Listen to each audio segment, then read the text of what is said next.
തൂഫാൻ intelligence എന്ന പേരിൽ ലഹരി ശൃംഖലയുടെ ഉറവിടം കണ്ടെത്താനായി സംഘത്തെ നിയോഗിച്ചുവെന്ന് ആഭ്യന്തരമന്ത്രി രമേശ് ചെന്നിത്തല. ലഹരി ശൃംഖലയുടെ വേരറക്കും. ഓപ്പറേഷൻ തൂഫാന്റെ ഭാഗമായി നടന്ന പരിശോധനയിൽ ഇതുവരെ 795 പേർ അറസ്റ്റിലായെന്നും രമേശ് ചെന്നിത്തല പറഞ്ഞു. കേരളത്തെ ലഹരിമുക്ത സംസ്ഥാനമാക്കി മാറ്റുമെന്നും രമേശ് ചെന്നിത്തല പറഞ്ഞു. ഇതിനകം 728 കേസുകൾ രജിസ്റ്റർ ചെയ്തു. 795 പേരെ അറസ്റ്റ് ചെയ്തു. മൊത്തം 60 ലക്ഷം രൂപയുടെ മയക്കുമരുന്നുകളാണ് കഴിഞ്ഞ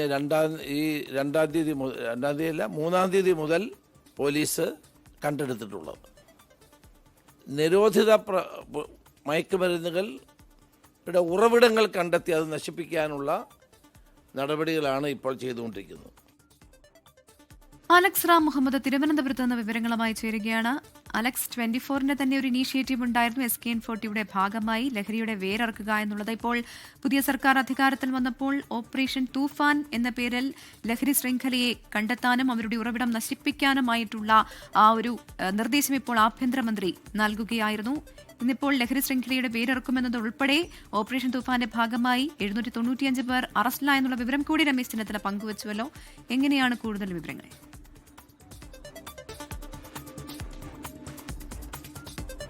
പ്രവിധ മയക്കുമരുന്നു ശൃംഖലയുടെ വേരറക്കുന്നതിന് വേണ്ടിയാണ് UDF സർക്കാർ അധികാരത്തിലെത്തിയതിനു ശേഷം ആഭ്യന്തര വകുപ്പ്, പ്രത്യേകിച്ച് ആഭ്യന്തര വകുപ്പ് മന്ത്രിയുടെ നേതൃത്വത്തിൽ ഈ ഓപ്പറേഷൻ തൂഫാൻ അനൗൺസ് ചെയ്തത്.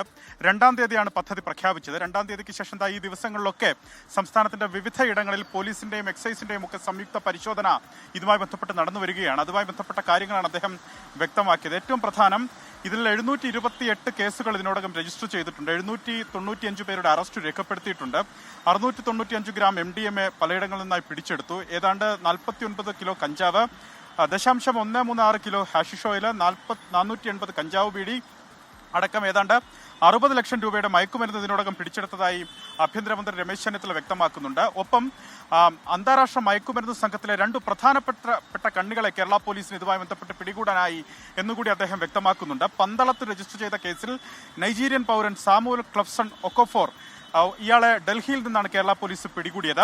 പേരനാട് രജിസ്റ്റർ ചെയ്ത കേസിൽ എൽസീന സനാതനാൻ സൗസ എന്ന വിദേശ വനിതയെ ബാംഗ്ലൂരിൽ നിന്ന് കേരള പോലീസ് അറസ്റ്റ് ചെയ്തതായും ആഭ്യന്തരമന്ത്രി വ്യക്തമാക്കുന്നു. വിദേശത്തു നിന്ന് കേരളത്തിലേക്ക് മയക്കുമരുന്ന് എത്തിക്കുന്ന ഉറവിടത്തിലെ 2 പ്രധാനപ്പെട്ട കണ്ണികളാണ് ഇവരെന്ന് ഈ പ്രതികളെന്ന് അദ്ദേഹം വ്യക്തമാക്കുന്നുണ്ട്. അതിൽ പ്രധാനമായി അദ്ദേഹം എടുത്തു പറഞ്ഞ കാര്യം, ഈ ഓപ്പറേഷൻ തൂഫാന്റെ ഭാഗമായി തൂഫാൻ ഇന്റലിജൻസ് എന്ന പേരിൽ മയക്കുമരുന്നിന്റെ ഉറവിടം കണ്ടെത്താനായി നേരത്തെ തന്നെ സംഘത്തെ നിയോഗിച്ചിട്ടുള്ളതായി അദ്ദേഹം വ്യക്തമാക്കുന്നുണ്ട്.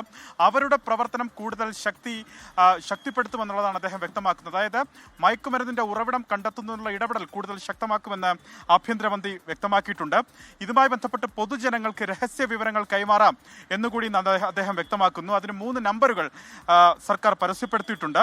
ആ നമ്പറുകൾ 949797 94 എന്ന ഒരു നമ്പർ, 9497927797 എന്ന മറ്റൊരു നമ്പർ, വാട്സാപ്പ് നമ്പറായ 999596 6666 എന്ന നമ്പറിലേക്കും ഈ വിവരങ്ങൾ കൈമാറാം. വിവരങ്ങൾ നൽകുന്നവരുടെ സ്വകാര്യത പൂർണ്ണമായി സംരക്ഷിക്കുമെന്ന് വകുപ്പ് മന്ത്രി വ്യക്തമാക്കുന്നുണ്ട്.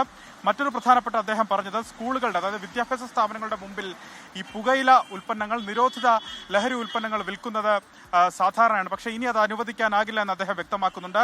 അത്തരം വിൽപ്പന പൂർണ്ണമായി അവസാനിപ്പിക്കും. സ്കൂളിന്റെ പരിസരത്ത് പുകയില ഉൽപ്പന്നങ്ങൾ വിൽക്കുന്നത് അവസാനിപ്പിക്കണം. അത് അവസാനിപ്പിക്കും. അങ്ങനെ വിൽക്കുന്നവർക്കെതിരെ കർശന നടപടി സ്വീകരിക്കും. അവരെ നിയമത്തിന് മുന്നിൽ കൊണ്ടുവരും എന്നൊരു മുന്നറിയിപ്പ് കൂടി അവർക്ക് നൽകുന്നുണ്ട്. അത് വിൽക്കുന്നവർക്കുള്ള മുന്നറിയിപ്പ് എന്നോണം തന്നെയാണ് ആഭ്യന്തരമന്ത്രി വ്യക്തമാക്കുന്നത്. ഒരു വിദ്യാഭ്യാസ സ്ഥാപനത്തിന് മുന്നിലും പുകയില ഉൽപ്പന്നങ്ങളും നിരോധിത മയക്കുമരുന്നോ വിൽക്കാൻ പാടില്ല എന്ന് അദ്ദേഹം വ്യക്തമാക്കുന്നു. ചെറുപ്പക്കാരെ ചുറ്റിപ്പറ്റിയാണ് ഇത്തരം വിൽപ്പനകൾ നടക്കുന്നത്. ഇതിനു പിന്നിൽ അന്താരാഷ്ട്ര മയക്കുമരുന്ന് സംഘമാണ് പ്രവർത്തിക്കുന്നത്. അത്തരത്തിലുള്ള അന്താരാഷ്ട്ര മയക്കുമരുന്ന് സംഘത്തിലെ 2 പ്രധാനപ്പെട്ട കണ്ണികളെയാണ് പിടികൂടാനായത്. കൂടുതൽ പരിശോധന അടുത്ത ദിവസങ്ങളിൽ ഊർജിതമാക്കുമെന്നും ആഭ്യന്തരമന്ത്രി രമേശ് ചെന്നിത്തല വ്യക്തമാക്കിയിട്ടുണ്ട്. പ്രവിധ,